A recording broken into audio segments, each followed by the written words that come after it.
My cousin took credit for my project and got promoted.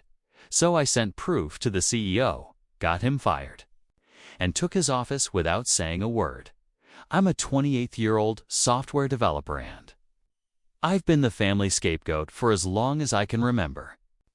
My cousin Ryan and I grew up like siblings. Our moms are sisters, and they raised us like twins born 6 months apart.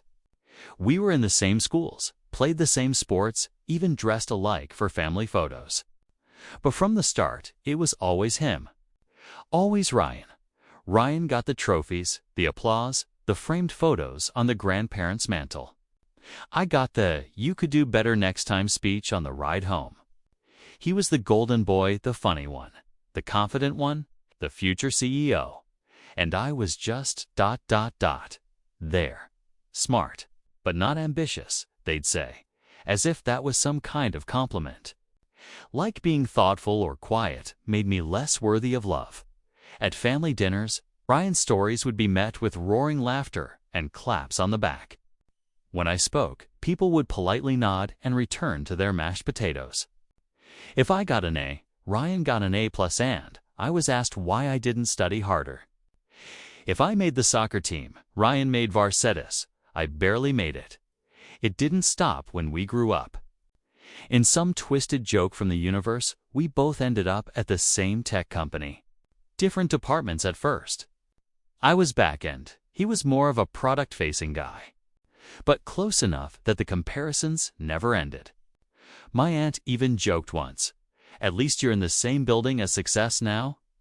I laughed, but it stung. Every time he walked past my desk in his expensive shoes and that smug little nod, it felt like I was still 12 years old, begging for someone to see me. And then came the project. My project. The one that was supposed to change everything. The one he stole. But I'm getting ahead of myself.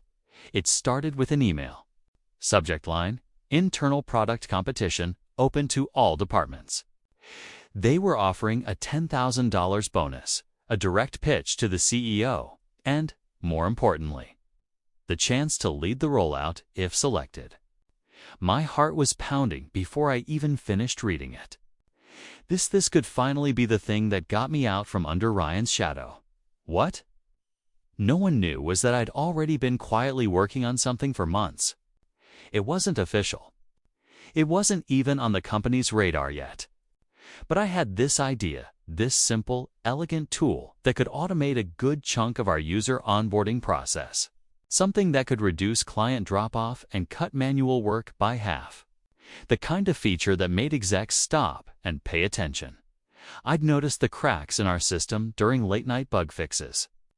I had pages of notes, sketches, mock-ups version after version saved religiously in my encrypted cloud folder. All labeled under my initials. mkonboard_rev_a. mk-clientflow v3, mku conceptorphenol.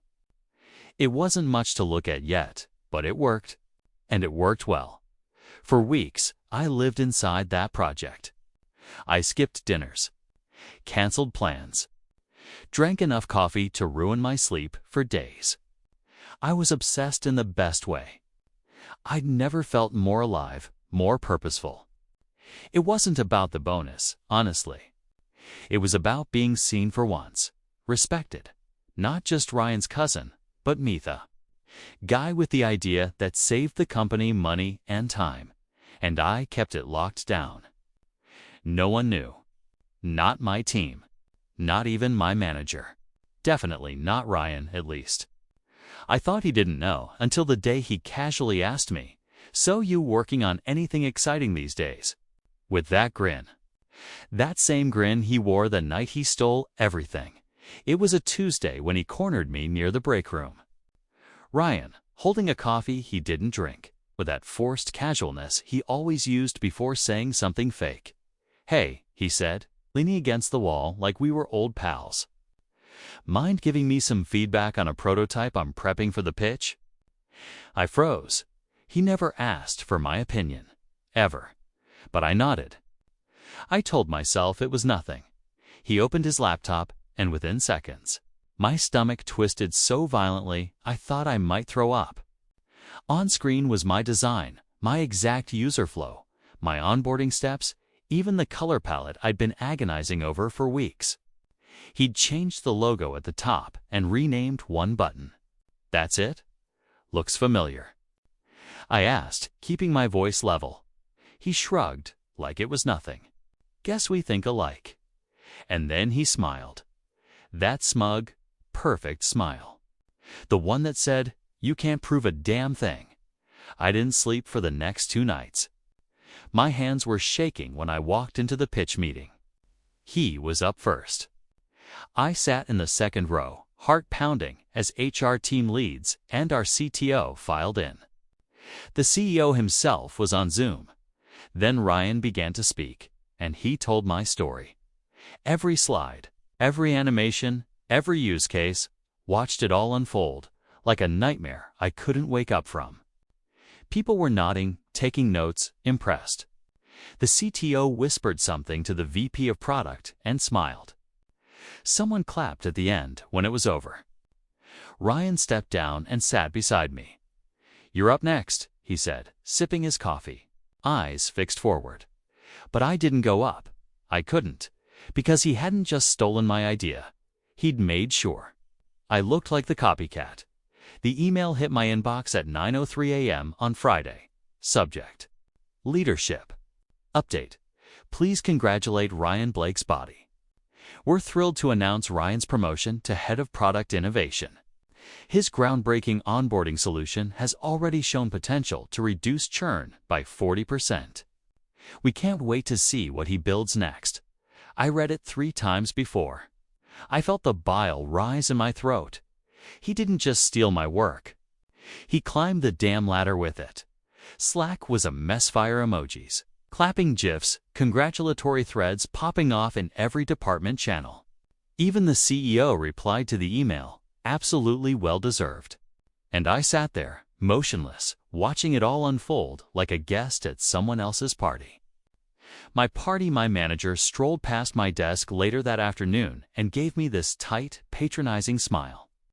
"You should be happy for him. Big win for the team, right?" I stared at him, and then I nodded. I nodded like a coward. That night, I got home, closed the door, and collapsed onto the kitchen floor. I didn't cry. I didn't scream. I dry heaved until I couldn't breathe. Rage doesn't always look dramatic. Looks like your body giving up on holding it in. And then my phone buzzed. It was my mother. "Did you hear about Ryan?" She chirped like it was a wedding announcement. "We're so proud of him. Such a big role. Maybe you can learn from him a little?" I wanted to throw my phone across the room. But I just said, "Yeah, real proud." I hung up and sat in the silence, staring at my laptop across the room. I knew the truth. I had the files, the logs, the timestamps, but I also knew Ryan, and I knew how careful he was when he wanted something that didn't belong to him. I remember the exact moment I stopped blinking. My screen lit up the dark kitchen like a tiny interrogation lamp, and I scrolled until the timestamps blurred. There it was, downloaded by r.blake at company.com. 2 hours, 17 minutes, and 3 seconds a.m.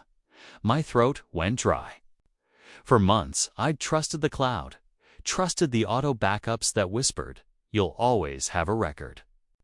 That night, the record became a weapon.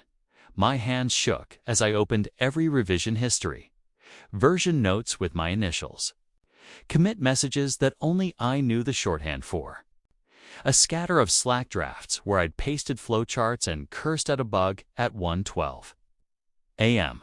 I found the changelog that matched Ryan's pitch slide for slide. Each file had metadata like tiny fingerprints, file creation dates, IP addresses, the machine name. The evidence was clinical and cold. It felt like holding a bone. I printed everything. The printer coughed and spat paper like a guilt-ridden confession, the smell of warm ink filling the hallway. Pages piled on the table, my mock-ups, my naming conventions, my progress notes. I touched one and felt the dampness of my own sweat on the paper. The physicality of it made it real in a way the screen hadn't. I could have wrapped those pages and walked into HR the next morning. I almost laughed at how theatrical the thought was. Christ. I whispered to nobody. You actually did it, Ryan. My phone buzzed an emoji from a coworker congratulating Ryan. I stared at the message and felt something cold and dangerous settle in my stomach. I could destroy him. I had proof that would make the CEO flinch, HR scramble, and Ryan's smug face dissolve in a week. I could hand it all over and watch the house of cards collapse, but I didn't send the email. Instead, I rechecked the logs, as if proof could multiply on command. As the clock edged toward dawn, I realized there were other traciest trace evidence that suggested this wasn't a one-off. And then I saw one more entry that made my fingers go numb. I thought I was alone in my outrage until I started talking. It began with a nervous coffee chat in the stairwell. Sarah, a former intern who had left the company 2 years ago. She fidgeted with her cup, the cheap cardboard squeaking between her fingers, and said, almost apologetically, Ryan used one of my scripts once for a client presentation. I thought I messed up the repo, but he presented it like it was his. Her voice was small, like someone admitting to stealing a candy bar as a kid. No proof. I asked. No, I was an intern. Who would listen to me? She said, and spat the words like they tasted sour. That little confession was a match. I started digging through LinkedIn breadcrumb trails and quiet chats with ex-colleagues, people who answered cautiously at first, then became unburdened as I showed them the printouts on my kitchen table. One after another, 3 people told eerily similar stories. Quirky interns, late-night collaborators, even a product manager from another team, someone who remembered Ryan disappearing with a slide deck and returning with applause. HR had been told about at least one of these incidents before. We handled it, someone told me. 'Twas a misunderstanding. The phrase had the corporate varnish of a bandage slapped over a gaping wound. I could picture the HR office faux plants, beige carpet, the same lukewarm coffee they served at meetings where nothing got solved. They dismissed it.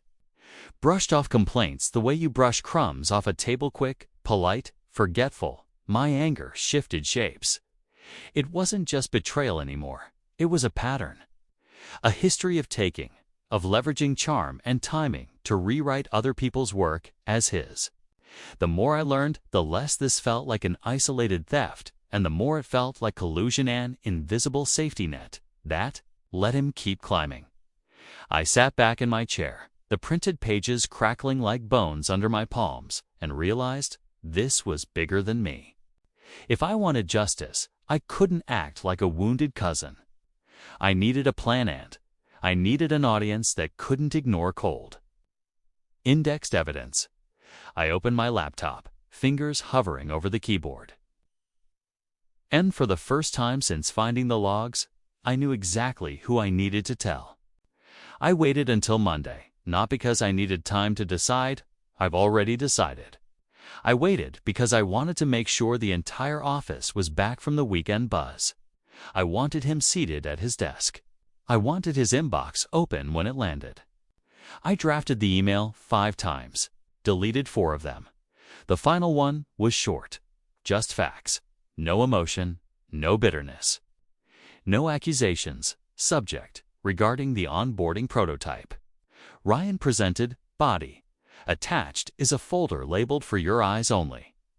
It contains development logs, original design drafts, time-stamped file versions, and metadata showing authorship and edit history. The concept Ryan presented closely mirrors my project, which I've been developing privately for several months. This is not a formal complaint, just a request for review. Let me know if you need clarification. I didn't see anyone. No drama, no Slack messages, no hallway whispers, just a direct line to the top. The folder I attached contained everything: my original flowcharts, the evolution of the codebase, side-by-side comparisons of my UI mockups versus what Ryan presented. A few screenshots of Slack messages to myself where I'd written down bursts of inspiration in the middle of the night. Even the cloud logs showing Ryan accessing my folder. I stared at the send button for a full 60 seconds. Then I clicked it. And just like that, it was out of my hands for the rest of the day. I checked my email obsessively. Nothing. Not even a read receipt. By Tuesday, the silence started to feel suffocating. Had he ignored it? Was I overreacting? What if they didn't even care? But on Wednesday morning, something shifted. Ryan didn't sit at his usual desk, and the CEO scheduled a meeting with HR by Wednesday morning. The air in the office felt different. Tighter, sharper, like someone had cracked a window and let the tension in. Ryan wasn't at his desk when I walked in. His chair was pushed back, his screen locked. He didn't show up until nearly 10 a.m., something he never did. And when he passed my desk, he didn't say a word. No smirk, no fake pleasantries. Just silence and eyes fixed on the floor. That was the first sign. The second came at noon, when the HR director and the CEO walked past the open workspace and turned into the small conference room. The blinds were already down. I caught a glimpse of Ryan trailing behind them, gripping his laptop like a shield. No one said his name, but everyone noticed, by the end of the day, Slack was eerily still. Normally, Ryan was a digital presence, always chiming in with emojis, one-liners, or quick wins. But now, it was as if his name had been quietly muted across the company. I didn't celebrate. I barely moved. I kept my head down, answered emails, and pretended to read documentation I'd memorized months ago. Then a week passed. I was sitting in a meeting about UI changes when a calendar notification popped up. Executive Review Board, private session, no subject, no agenda. Just an invite from the CEO's assistant and a line that read, "Please confirm your availability." I walked into the boardroom with the file folder I'd printed weeks ago, hands sweating through the paper. But they didn't ask for it. They already had it all. One of them, someone I'd never even met, looked me straight in the eye and said, "Everything you documented aligns perfectly with our internal systems." Another nodded. "You've been very thorough." They thanked me. Told me they were conducting additional internal conversations. Then, just before I left, someone said, "We'll be in touch soon." Privately, I nodded, and as I closed the door behind me, I felt something new. Not relief, but anticipation. The company-wide email hit just as people were settling in with their coffees. Subject: Staff announcement. Body: effective immediately. Ryan Blake has resigned from his position as Head of Product Innovation. We thank him for his time and wish him the best in his future endeavors. There was no farewell lunch, no group Slack goodbye, no emoji parade or awkward round of applause. Just that sterile, stripped-down sentence. I stared at my screen for a long moment. Then I exhaled, long, slow, like a breath I'd been holding since the day of the pitch. The whispers started immediately. Someone said he looked pale when he left HR. Another swore they saw him cry during the exit interview. A third claimed he slammed his laptop closed and stormed out with his badge still hanging from his neck. By lunchtime, his name was already removed from the internal org chart. By Monday, his LinkedIn was wiped clean, no mention of the promotion. No job title, no company listed at all. Just a grinning profile photo and an empty headline, "Open to work." I heard through the grapevine that his mentor, one of the VPs, never even returned his texts. Ghosted just like that. And me. I said nothing. No gloating, no smirking. No revenge post on social media. I kept my head down, sipped my coffee, and walked past his old desk like it was just another Friday. It was empty now. Wires coiled like dead vines, the chair slightly off-center. A faint ring from a coffee cup that would never be filled again. It wasn't my desk, not yet, but something told me, deep in my gut, that it was only a matter of time. 2 weeks passed like a breath held underwater. Nothing was said to me, no hints, no nudges, no "we're considering." Just silence. Routine emails, meetings that felt exactly the same. But something in the way people looked at me had shifted. More respect, maybe? Or maybe just awareness. Then, on a quiet Wednesday morning, got a calendar invite. 11th floor, 10:15 a.m. meeting with CEO private. I rode the elevator alone. I remember the hum of the lights, the way the floor numbers ticked up like a slow heartbeat. I'd only ever been to the 11th floor once for orientation. It was the level where the real decisions were made, where names were remembered. The CEO's office smelled like pine and leather, minimalist, clean. He shook my hand like we were equals. "I want to offer you the role officially," he said, sliding a folder toward me. Same title, same compensation package, same office. "You earned it, fully." That's all he said. No apology, no drama. Just a simple correction of a wrong. I took the folder with steady hands and nodded once. "Thank you," was all I managed. The office was ... surreal. Ryan's nameplate was gone. The whiteboard had been wiped. A potted plant sat wilted in the corner like it hadn't been watered since the fallout. I unpacked my laptop. A pen. A single framed photo of me and my sister from college. Something Ryan never had. Real roots. I stood at the window and looked down at the city.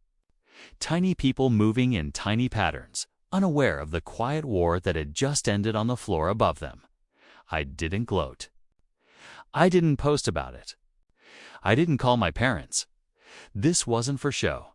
This was my win. Quiet, unstolen. Mine. Didn't take long for the news to reach my parents. Not because I told them I didn't. I wasn't interested in their praise. But family gossip moves faster than truth. And Ryan's sudden resignation had started to leak through the cracks. My mother called one evening. Voice soft, like she was walking on emotional eggshells. "Did you say something to HR?" she asked. "About Ryan?" I paused. "What do you mean?" She sighed. "He's going through a hard time. It's just everything happened so suddenly." "Did you have something to do with it?" "No congratulations. No, we're proud of you. Just concern for the golden boy." Like his fall from grace was a family tragedy that needed fixing. I swallowed back the bitter laugh, threatening to escape. "I got promoted," I said flatly. There was a pause, just long enough to make the silence louder than anything she could have said. "Oh," she replied. "Well, I hope things can go back to normal soon." Normal, like years of dismissal, like second place at every dinner table, like Ryan's doing so well. And why can't you be more like him? I ended the call soon after. No anger, no fight, just quiet.